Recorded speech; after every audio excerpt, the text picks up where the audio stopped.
थक गया हूं मैं सस्पेंड होते होते। एक तो सच्चे पुलिस अधिकारी की हत्या होती है, नहीं तो उसे सस्पेंड किया जाता है। हा डायलॉग आहे तिरंगा नावाच्या चित्रपटात एका मराठी अभिनेत्याचा, नाव नाना पाटेकर। हा डायलॉग आज तंतोतंत लागू होतोय। हा डायलॉग काल आठवला का? महाराष्ट्राच्या हिवाळी अधिवेशनामध्ये, महाराष्ट्र राज्याच्या हिवाळी अधिवेशनामध्ये, राज्याच्या विधिमंडळामध्ये कृष्णा खोपडे नावाच्या खोपडी फिरलेल्या एका भाजपच्या दलालानं हा सूचनाविधी ठराव मांडला की या अधिकाऱ्याला निलंबित करायचे। कोणत्या अधिकाऱ्याला? तोच अधिकारी ज्याच्या निर्णयावरती अनेक गब्बर डाकू घाबरतात, ज्यांचे धडाकेबाज त्या ठिकाणी निर्णय असतात, धडाकेबाज अशी कारवाई असते आणि शिस्त म्हटली की कार्यालयातल्या कर्मचाऱ्यांवर एक टांगती तलवार असते। अधिकारी कसा असावा याचा मर्तिमंद उदाहरण म्हणजे आय एस तुकाराम मुंडे। पदभार हाती घेतला की चांगल्या चांगल्याच्या पायाखालची वाळू सरकते असा हा दबंग अधिकारी। सर्वसामान्य नागरिकांना वाटतो की या अधिकाऱ्याची बदली व्हावी, आमच्या जिल्ह्यात यावा, कारण सामान्य जनता इथल्या राजकीय पुढाऱ्यांना, इथल्या गब्बरांना घाबरलेली आहे। त्यामुळे अनेक जण अशी विनंती करतात की सन्माननीय आय एस तुकाराम मुंडे साहेबांची बदली आमच्या जिल्ह्यात व्हावं। मागणी सामान्य जनतेची, राजकीय पुढाऱ्यांची नाही। काहून? राजकीय पुढाऱ्यांचे धबे दणून, त्यांची राजकीय बस्तर गुंडाळून, त्यांचे भ्रष्टाचाराची दुकानं बंद करून, त्यांच्या भ्रष्टाचाराचा गाशा गुंडाळून गावाकडे वाढ दाखवण्याचं काम जो अधिकारी करतो त्या अधिकाऱ्याचं नाव आहे सन्माननीय तुकाराम मुंडे साहेब। जर या महाराष्ट्रामध्ये अशा इमानदार, कर्तव्यदक्ष आणि धडाकेबाज निर्णय घेणाऱ्या अधिकाऱ्याला जर अधिकारापासून वंचित करून निलंबित करण्याचा ठराव राज्याच्या विधिमंडळामध्ये मांडत असेल तर हा महाराष्ट्र बिहारपेक्षा खतरनाक होत चालतोय।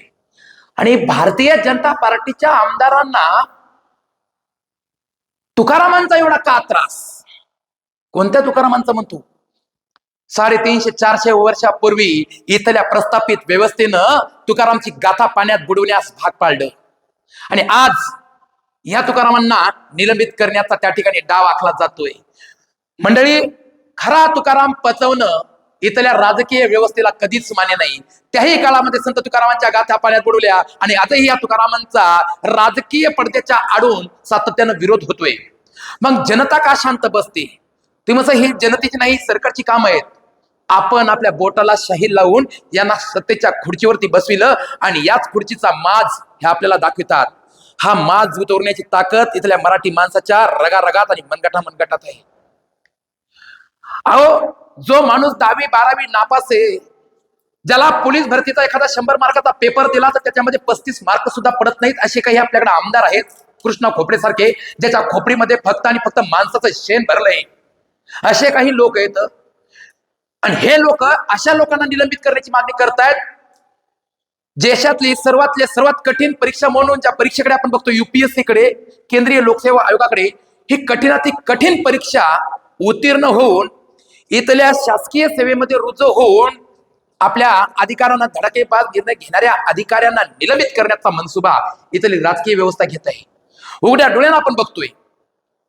खोपडे साहेबांनी कधी मागा अत्याचार झाले, खोपडे साहेबांनी मागच्या वेळेस बघितलं आपण कितीतरी त्या ठिकाणी गुन्हे झाले, त्यावर आवाज उठविला नाही। स्वतःच्या बुडाखाली किती अंधार आहे उभ्या महाराष्ट्राला माहित आहे।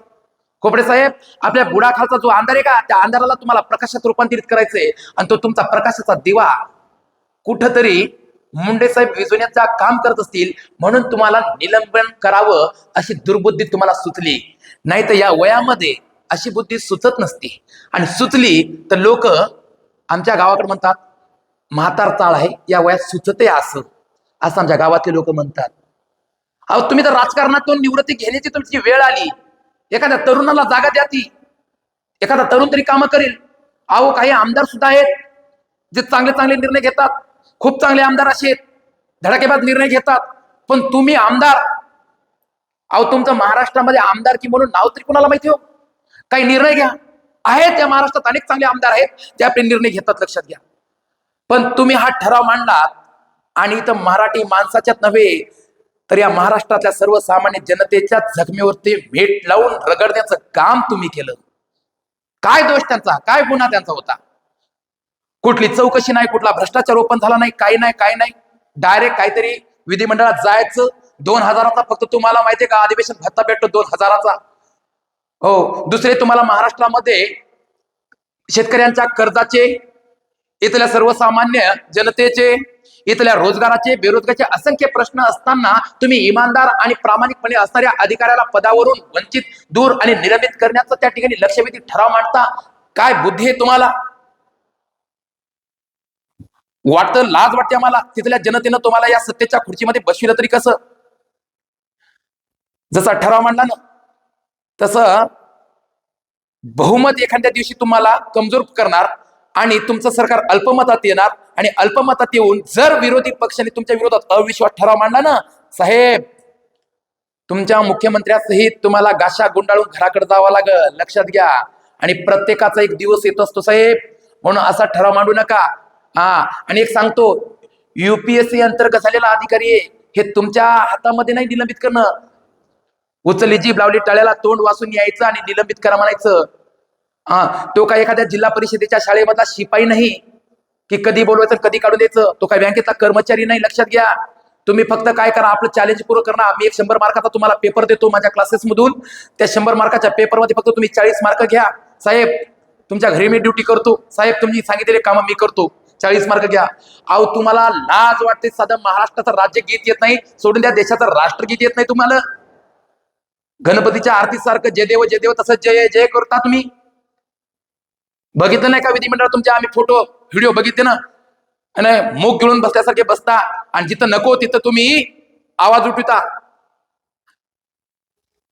गोष्टी ध्यानात घ्या. जास्त काय बोलायला वेळ भाग पडू नका, लक्षात घ्या. धन्यवाद. जय हिंद, जय महाराष्ट्र.